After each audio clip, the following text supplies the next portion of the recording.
ओम शांति प्रातः मुरली बापदादा मधुबन 11 এপ্ৰিল 2022 মৰমৰ সন্তানসকল তোমালোকৰ বুদ্ধিত গোটেই দিন সেৱাৰে খেয়াল চলিব লাগে। তোমালোকে সকলোৰে কল্যাণ কৰিব লাগে কিয়নো তোমালোক হৈছে অন্ধৰ লাখুটি। প্ৰশ্ন উচ্চ পদ পাবলৈ মুখ্য কোনটো ধাৰণা লাগে? উত্তৰ উচ্চ পদ তেতিয়া পাবা যেতিয়া নিজৰ কৰ্মেন্দ্ৰিয়ৰ ওপৰত পুৰা নিয়ন্ত্ৰণ থাকিব।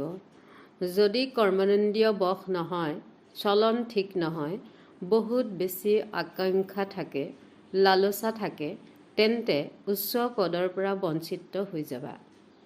উচ্চ পদ পাবলৈ হ'লে মাতা পিতাক পুৰা অনুসৰণ কৰা, কৰ্মেন্দ্ৰিয় জিত হোৱা। গীত নয়নহীনক ৰাহ দেখাও প্ৰভু, নয়নহীনক মাৰ্গ দৰ্শন কৰা প্ৰভু। ওম শান্তি প্ৰদৰ্শনীৰ কাৰণে এই গীতটি বহুত ভাল। এনেকুৱা নহয় যে প্ৰদৰ্শনীত বাণীবদ্ধ গীত বজাব নোৱাৰি। ইয়াৰ ওপৰতো তোমালোকে বুজাব পাৰা কিয়নো আহ্বানটো সকলোৱে কৰে, কিন্তু এইটো নাজানে যে কলৈ যাব লাগে আৰু কোনে লৈ যাব। যেনেকৈ নাটক অথবা নিয়তিৰ বশীভূত হৈ ভক্তসকলে ভক্তি কৰিব লাগে। যেতিয়া ভক্তি পূৰা হয় তেতিয়াহে পিতা আহে। কিমান দুৱাৰে দুৱাৰে হাবাথুৰি খায়, মেলা সভা পাতে, দিনে প্ৰতিদিনে বৃদ্ধি হৈ গৈ থাকে। শ্ৰদ্ধাৰে তীৰ্থলৈ যোৱা, দিগ্ভ্ৰান্ত হৈ ফুৰা চলিয়েই আহি থাকে। বহুত সময় যায় তথাপি চৰকাৰে ডাক টিকট আদি ছপা কৰি থাকে। সাধু আদিৰো ডাক টিকট ছপা কৰে, জন্মদিন পালন কৰে। এয়া সকলো হৈছে ৰাৱণ ৰাজ্যৰ অথবা মায়াৰ জাকজমকতা। তাৰো মেলা সভা পাতিব লাগে। আধাকল্পৰ পৰা তোমালোক ৰাৱণ ৰাজ্যত দিগ্ভ্ৰান্ত হৈ ফুৰিলা। এতিয়া বাবা আহি ৰাৱণ ৰাজ্যৰ পৰা মুক্ত কৰি ৰামৰাজ্যলৈ লৈ যায়। জগতে এইটো নাজানে যে নিজেই পূজ্য নিজেই পূজাৰী। এই মহিমা কাৰ? প্ৰথমে 16 কলা সম্পূৰ্ণ পূজ্য হৈ থাকে, আকৌ 16 কলা কম হৈ যায়, তেতিয়া তেওঁলোক আধা বুলি ক'ব। সম্পূৰ্ণ পূজ্য আকৌ 2 কলা কম হৈ গ'লে আধা পূজ্য বুলি ক'ব। তোমালোকে জানা যে পূজাৰীৰ পৰা আকৌ পূজ্য হৈ আছা, আকৌ আধা পূজ্য হ'বাগৈ। এতিয়া এই কলিযুগৰ অন্তত আমাৰ পূজাৰী বুধৰ ভূমিকা শেষ হয়। পূজ্য কৰি তুলিবলৈ বাবা আহিবলগীয়া হয়। এতিয়া বাবাই বিশ্বৰ মালিক কৰি তোলে। বিশ্বটো এইখনো হয় আৰু সেইখনো হ'ব। তাত মনুষ্য বহুত কম থাকে। এটা ধৰ্ম থাকে, অনেক ধৰ্ম থাকিলেও সংঘাত হয়। এতিয়া বাবা লায়ক কৰি তুলিবলৈ আহিছে। যিমান বাবাক স্মৰণ কৰিবা সিমান নিজৰো কল্যাণ কৰিবা। চাব লাগে যে কল্যাণ কৰাৰ কিমান চখ থাকে। যেনেকৈ চিত্ৰকৰ সকলৰ খেয়াল থাকে যে এনেকুৱা এনেকুৱা চিত্ৰ অংকন কৰোঁ যাতে মনুষ্যই ভালদৰে বুজি পায়, বুজিব যে মই বেহদৰ পিতাৰ পৰা কৰোঁ। ভাৰতক স্বৰ্গ কৰি গঢ়ি তুলিব লাগে। প্ৰদৰ্শনীত চোৱা কিমান অনেক আহে। সেয়েহে প্ৰদৰ্শনীৰ কাৰণে এনেকুৱা চিত্ৰ তৈয়াৰ কৰিব লাগে যাতে যিকোনো লোকে বুজি পায় যে এইখন চিত্ৰ সঠিক মাৰ্গদৰ্শন কৰোঁতা হয়। মেলা সভা আদি যিবোৰ হয় সেইবোৰতো ইয়াৰ আগত একোৱেই নহয়। যিসকল চিত্ৰ কৰে এই জ্ঞান বুজি পায়, তেওঁলোকৰ বুদ্ধিত থাকিব এনেকুৱা এনেকুৱা চিত্ৰ অংকন কৰোঁ যাতে বহুতৰ কল্যাণ হৈ যায়। ৰাতিয়ে দিনে বুদ্ধি এইটো কথাতে লাগি থাকিব। এইবিলাক বস্তুৰ প্ৰতি বৰ চখ থাকে। মৃত্যুটো অকস্মাতে আহে। যদি জোতা আদিৰ স্মৃতিত থাকে, মৃত্যু হৈ গ'লে তেতিয়া জোতাৰ দৰে জন্ম হ'ব। ইয়াতো পিতাই কয় দেহহিত সকলো পাহৰিব লাগে। এইটোও তোমালোকে বুজি পোৱা যে পিতা কোন? কাৰোবাক সোধা আত্মাসকলৰ পিতাক জানানে? কয় নাজানো। স্মৰণ কিমান কৰে, মাগি থাকে। দেৱীসকলৰ আগত গৈও মাগে। দেৱীৰ পূজা কৰিলে আৰু কিবা পাই গ'লে তেতিয়া বছ তেওঁৰ প্ৰতি উৎসৰ্গিত হৈ যায়। আকৌ পূজাৰীৰ ওচৰলৈও যায়, তেওঁ আশীৰ্বাদ আদি দিয়ে। কিমান অন্ধ শ্ৰদ্ধা। গতিকে এনেকুৱা গীতবোৰৰ ওপৰত প্ৰদৰ্শনীটো বুজাব পাৰা। এই প্ৰদৰ্শনীটো গাঁৱে ভূঞে যাব। পিতা গৰীবৰ ত্ৰাণকৰ্তা, তেওঁলোকৰ সৰ্বান্তকৰণেৰে উন্নতি সাধন কৰিব লাগে। চহকীটো কোটিৰ মাজত কোনোবা ওলাব, প্ৰজাটো অনেক আছে। ইয়াতো মনুষ্যৰ পৰা দেৱতা হ'ব লাগে। পিতাৰ পৰা উত্তৰাধিকাৰ পোৱা যায়। পোনপ্ৰথমেতো পিতাক জানিব লাগে যে তেওঁ আমাক পঢ়ায়। এই সময়ত মনুষ্য কিমান পাথৰ বুদ্ধিৰ দেখিবলৈ পায়। ইমানবিলাক সেৱাকেন্দ্ৰলৈ আহে, সকলোৰে নিশ্চয়তা আছে পিতা শিক্ষক সদ্গুৰু হয়, এইটোও বুজি নাপায়। এটা বেলেগ গীতো আছে যে এই পাপৰ জগতৰ পৰা ইছ পাপ কি দুনিয়া আছে, সেইটোও ভাল। এইখন পাপৰ জগতটো হৈ ভগৱান উবাচ, এয়া আসুৰী সম্প্ৰদায়, মই ইয়াক দৈৱী সম্প্ৰদায় কৰি তোলোঁ। আকৌ মনুষ্যৰ কমিটি আদিয়ে এই কাৰ্য কেনেকৈ কৰিব পাৰে? ইয়াতো সকলো বুদ্ধিৰেই কথা। ভগৱানে কয়, তোমালোক পতিত, তোমালোকক ভৱিষ্যতৰ বাবে পাৱন তথা দেৱতা কৰি তোলোঁ। এই সময়ত সকলো পতিত। পতিত শব্দটিয়েই হৈছে বিকাৰৰ বাবে। সত্যযুগত নিৰ্বিকাৰী বিশ্ব আছিল, এইখন হ'ল বিকাৰী বিশ্ব। কৃষ্ণক 16,108 গৰাকী ৰাণী দি দিছে। এয়াও নাটকত নিৰ্ধাৰিত হৈ আছে। যিবিলাক শাস্ত্ৰ ৰচনা কৰা হৈছে তাত গ্লানি কৰি দিছে। বাবাই যি স্বৰ্গ ৰচনা কৰে তাৰ কাৰণেও কি কি কয়। এতিয়া তোমালোকে জানা যে বাবাই আমাক কিমান উচ্চ কৰি তোলে, কিমান ভাল শিক্ষা দিয়ে। সঁচা সৎসংগ এয়া হয়, বাকী সকলো হৈছে মিছা সংগ। এনেকুৱা সকলোকে আকৌ পৰমপিতা পৰমাত্মা আহি বিশ্বৰ মালিক কৰি তোলে। পিতাই বুজায়, সন্তানসকল, তোমালোক এতিয়া অন্ধৰ লাখুটি হ'ব লাগে। যিয়ে নিজে দেখা নাযায় তেওঁ আকৌ আনৰ লাখুটি কি হ'ব? হওঁতে জ্ঞানৰ বিকাশ নহয়। এবাৰ মাতা পিতা বুলি ক'লে তেতিয়া কিবা নহয় কিবা পাব লাগে, কিন্তু ক্ৰমানুসৰি পথটো আছে নহয়। চলনৰ পৰাও কিছু গম পোৱা যায়, তথাপিও পুৰুষাৰ্থ কৰোৱা হয়। এনেকুৱা নহয় যে পাওঁ সেয়াই হ'ব। পুৰুষাৰ্থৰ দ্বাৰা উচ্চ পাৰলব্ধ পাব লাগে। পুৰুষাৰ্থ নকৰিলেতো পানীও নাপায়। ইয়াক কৰ্মক্ষেত্ৰ বুলি কোৱা হয়। ইয়াত কৰ্ম নকৰাকৈ মনুষ্য থাকিব নোৱাৰে। কৰ্ম সন্ন্যাস কথাষাৰেই ভুল। বহুত হঠ কৰে, পানীৰ ওপৰেৰে জুইৰ ওপৰেৰে যাবলৈ শিকে, কিন্তু লাভ কি হ'ল? অবাবতে আয়ুস ক্ষয় কৰে। ভক্তি কৰা হয় ৰাৱণৰ দুখৰ পৰা মুক্ত হ'বলৈ। মুক্ত হৈ আকৌ উভতি যাব লাগে, সেইবাবে সকলোৰে শ্ৰমণ কৰে। আমি মুক্তিধামলৈ যাওঁ অথবা সুখধামলৈ যাওঁ, দুয়োটাই অতীত হৈ গ'ল। ভাৰত সুখধাম আছিল, এতিয়া নৰক, গতিকে নৰকবাসী বুলি ক'ব নহয় জানো? তোমালোকে নিজেই কোৱা অমুক স্বৰ্গবাসী হ'ল। বাৰু, তোমালোকতো নৰকত আছা নহয়? স্বৰ্গৰ বিপৰীতে নৰক, বাকী সেয়াতো শান্তিধাম। ডাঙৰ ডাঙৰ ব্যক্তিয়ে ইমানখিনিও বুজি নাপায়, নিজক নিজে সিদ্ধি কৰে। আমি নৰকত আছোঁ, বৰ যুক্তিৰে সিদ্ধি কৰি ক'ব লাগে।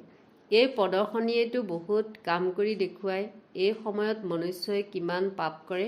স্বৰ্গত এনেকুৱা কথা নাথাকে, তাততো পাৰলব্ধ আছে। তোমালোক পুনৰাই এতিয়া স্বৰ্গলৈ যোৱা। তোমালোকে ক'বা অনেকবাৰ আমি এই বিশ্বৰ মালিক হৈছোঁ, আকৌ এতিয়া হৈ আছোঁ, জগতত কোনেও গম নাপায়। তোমালোকৰ ভিতৰতো কিছুমানে বুজি পায় এই খেলখনৰ পৰা কোনেও সাৰি যাব নোৱাৰে। মোক্ষও মনুষ্যই তেতিয়াহে বিচাৰে যেতিয়া দুখী হয়। বাবাইতো কয়, ভালদৰে পুৰুষাৰ্থ কৰা, মাতা পিতাক অনুসৰণ কৰি ভাল পথ লৈ লোৱা, নিজৰ চলন শুদ্ধোৱা। পিতাইতো মাৰ্গ দেখুৱায়, তেন্তে আকৌ সেইমতে কিয় নচলা? বেছি আকাংক্ষা ৰাখিব নালাগে। যজ্ঞৰ পৰা যি পোৱা যায় খাব লাগে। যদি লালসা আছে, কৰ্মেন্দ্ৰিয় বশত নাই, তেন্তে পদো উচ্চ পাব নোৱাৰে। গতিকে এনেকুৱা এনেকুৱা গীত প্ৰদৰ্শনীত বজাই তাৰ ওপৰত তোমালোকে বুজাব পাৰা। তোমালোক হ'লা শিৱ বাবাৰ পৰিয়ালৰ। শিৱ বাবাৰ ওপৰততো কোনো নাই, অন্য সকলোৰে ওপৰত কোনোবা নহয় কোনোবা ওলাব। 84ৰ জন্মদাতা বাবাও 84 গৰাকী পোৱা। শিৱ বাবা হৈছে ৰচয়িতা, এতিয়া নতুন ৰচনা ৰচে, অৰ্থাৎ পুৰণিক নতুন কৰি তোলে। তোমালোকে জানা আমি ক'লাৰ পৰা বগা হওঁ। স্বৰ্গত শ্ৰীকৃষ্ণ হৈছে 1 নম্বৰত, আকৌ অন্তিমত তেওঁ জন্ম, আকৌ তেওঁৱেই 1 নম্বৰ হয়। পুৰা 84 জন্ম শ্ৰীকৃষ্ণই লৈছে। সূৰ্যবংশী দৈৱী সম্প্ৰদায়ে পুৰা 84 জন্ম ল'লে। পিতাই কয়, যিগৰাকী শ্ৰীকৃষ্ণ প্ৰথম নম্বৰত আছিল তেওঁৰে অন্তিম জন্মত মই প্ৰৱেশ কৰি আকৌ তেওঁক শ্ৰীকৃষ্ণ কৰি গঢ়ি তোলোঁ। ভাল বাৰু। অতি মৰমৰ কল্পৰ পাছত পুনৰাই লগ পোৱা সন্তানসকলৰ প্ৰতি মাতা পিতা বাপদাদাৰ স্নেহপূৰ্ণ সুমৰণ আৰু সুপ্ৰভাত। আত্মিক পিতাৰ আত্মিক সন্তানসকলক নমস্কাৰ। ধাৰণা: কোনো বিনাশী আকাংক্ষা ৰাখিব নালাগে। নিজৰ আৰু সকলোৰে কল্যাণ কৰিব লাগে। দেহসহিত সকলো পাহৰি ঘৰলৈ উভতি যাব লাগে। সেইকাৰণে পৰীক্ষা কৰিব লাগে যে বুদ্ধি যাতে ক'তো ওলমি নাথাকে। বৰদান: স্বভাৱসিদ্ধ মনোযোগক নিজৰ স্বভাৱত পৰিণত কৰোঁতা স্মৃতিস্বৰূপ হোৱা। সৈন্যবাহিনীত যিসকল সৈনিক থাকে তেওঁলোক কেতিয়াও অমনোযোগী হৈ নাথাকে, সদায় মনোযোগ দি সতৰ্ক হৈ থাকে। তোমালোকো পাণ্ডৱ সেনা, ইয়াত যাতে লেখমাত্ৰও অমনোযোগিতা নাথাকে। মনোযোগ যাতে এক স্বভাৱসিদ্ধ বৃদ্ধি হৈ যায়। বহুত মনোযোগী হোৱাৰ ক্ষেত্ৰতো চিন্তিত হৈ যায়, কিন্তু চিন্তিত জীৱন সদায় চলিব নোৱাৰে। সেইবাবে স্বভাৱসিদ্ধি মনোযোগক নিজৰ স্বভাৱত পৰিণত কৰা। মনোযোগী হৈ থাকিলে স্বতঃ স্মৃতিস্বৰূপ হৈ যাবা। বিস্মৃতিৰ অভ্যাস আঁতৰি যাব। শ্লোগান: নিজেই নিজৰ শিক্ষক হোৱা, তেতিয়া সকলো দুৰ্বলতা স্বতঃ সমাপ্ত হৈ যাব। ওম শান্তি। মাতেশ্বৰীজীৰ অমূল্য মহাবাক্য। স্মৃতিৰ সম্বন্ধ জ্ঞানৰ সৈতে। জ্ঞান অবিহনে যথাৰ্থ স্মৃতি থাকিব নোৱাৰে। পোনপ্ৰথমে মনুষ্যই নিজৰ জীৱন সুখী কৰিবলৈ কোনটো মুখ্য সাৰ কথা বুদ্ধিত ৰাখিব লাগে? প্ৰথমেতো এইটো মুখ্য কথা বুজিব লাগে যে যিগৰাকী পৰমাত্মা পিতাৰ আমি সন্তান, সকলো সময়ত প্ৰতিটো শ্বাসত যাতে সেইগৰাকী পিতাৰ স্মৃতিত থাকোঁ, সেইটো অভ্যাসত থকাৰ পূৰ্ণ ৰীতিৰে চেষ্টা কৰিব লাগে। এতিয়া প্ৰতিটো শ্বাসৰ অৰ্থ হৈছে নিৰবিচ্ছিন্নভাৱে বুদ্ধিযোগ লাগি থাকিব লাগে, যাক নিৰন্তৰ যোগ, অটুট অজপাজপ স্মৃতি বুলি কোৱা হয়। এয়া কোনো মুখেৰে জপ কৰা স্মৃতি নহয় আৰু কোনো মূৰ্তি সন্মুখত ৰাখি তাৰ ধ্যান কৰাও কথাও নহয়, কিন্তু এয়া বুদ্ধিযোগৰ দ্বাৰা স্মৃতিত থাকিব লাগে। এতিয়া সেই স্মৃতিও নিৰন্তৰ তেতিয়াহে থাকিব পাৰে যেতিয়া পৰমাত্মাৰ পূৰা পৰিচয় থাকিব, তেতিয়াহে ধ্যান পূৰা লাগিব পাৰিব। কিন্তু পৰমাত্মাইতো গীতাত স্পষ্টকৈ কৈছে, মোক ধ্যানৰ দ্বাৰাও নোপোৱা, জপৰ দ্বাৰাও নোপোৱা আৰু মোৰ চিত্ত সন্মুখত ৰাখি তাৰ ধ্যান কৰিবও নালাগে, কিন্তু জ্ঞান যোগৰ দ্বাৰা পৰমাত্মাক পাব লাগে। সেইবাবে প্ৰথমে লাগে জ্ঞান। জ্ঞান অবিহনে স্মৃতি স্থায়ী হৈ থাকিব নোৱাৰে। স্মৃতিৰ সম্বন্ধ হৈছে জ্ঞানৰ সৈতে। এতিয়া জ্ঞানেৰে লাগিলে মনেৰে কল্পনা কৰক বা বহি দৰ্শন কৰক, যদি সেই জ্ঞান দেখা বস্তুটোৱে প্ৰথম জ্ঞান থাকে, তেতিয়াহে যোগ আৰু ধ্যান ঠিকমতে লাগিব পাৰে। সেইবাবে পৰমাত্মাই কয়, মই কোন, মোৰ সৈতে কেনেকৈ যোগযুক্ত হ'ব লাগে তাৰো জ্ঞান লাগে। জ্ঞানৰ কাৰণে আকৌ প্ৰথমে সংগ লাগে। এতিয়া সেই সকলোবোৰ জ্ঞানৰ সাৰ কথা বুদ্ধিত থাকিব লাগে, তেতিয়াহে যোগ ঠিকমতে লাগিব। সৃষ্টিৰ আদি কেনেকৈ হ'ব? মনুষ্যই সোধে যে পৰমাত্মাই সৃষ্টি কেনেকৈ ৰচনা কৰিলে? আদিতে কোনগৰাকী মনুষ্যক ৰচনা কৰিলে? এতিয়া তেওঁ নাম ৰূপ জানিব বিচাৰে। এতিয়া তাৰ ওপৰত তেওঁলোকক বুজোৱা হয় যে পৰমাত্মাই সৃষ্টিৰ আদি ব্ৰহ্মাৰ শৰীৰে কৰিছে। প্ৰথম ব্যক্তি ব্ৰহ্মাক ৰচনা কৰিছে। গতিকে যিগৰাকী পৰমাত্মাই সৃষ্টিৰ আদি কৰিলে, তেন্তে অৱশ্যে পৰমাত্মায়ো এই সৃষ্টিত ভূমিকা পালন কৰিছে। এতিয়া পৰমাত্মাই কেনেকৈ ভূমিকা পালন কৰিলে? প্ৰথমেতো পৰমাত্মাই সৃষ্টি ৰচিলে, তাৰ ভিতৰতো প্ৰথমে ব্ৰহ্মাক ৰচিলে। তাৰ মানে প্ৰথমে ব্ৰহ্মাৰ আত্মা প্ৰবৃত্ত হ'ল, তেওঁৱে গৈ শ্ৰীকৃষ্ণ হ'ল।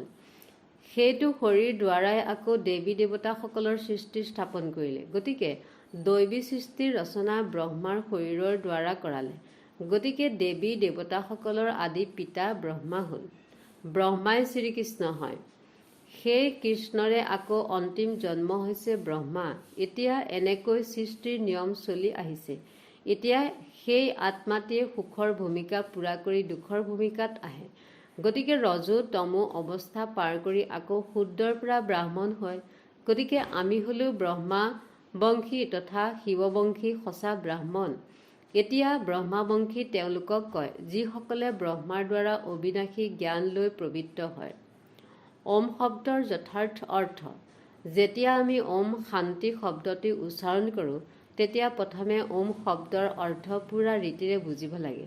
যদি কাৰোবাক সোধা হয় যে ওমৰ অৰ্থ কি, তেতিয়া সেই লোকসকলে ওমৰ অৰ্থ বহুত বিস্তৃত কৰি শুনায়। ওমৰ অৰ্থ ওমকাৰ বুলি বৰ জোৰকৈ শুনায়।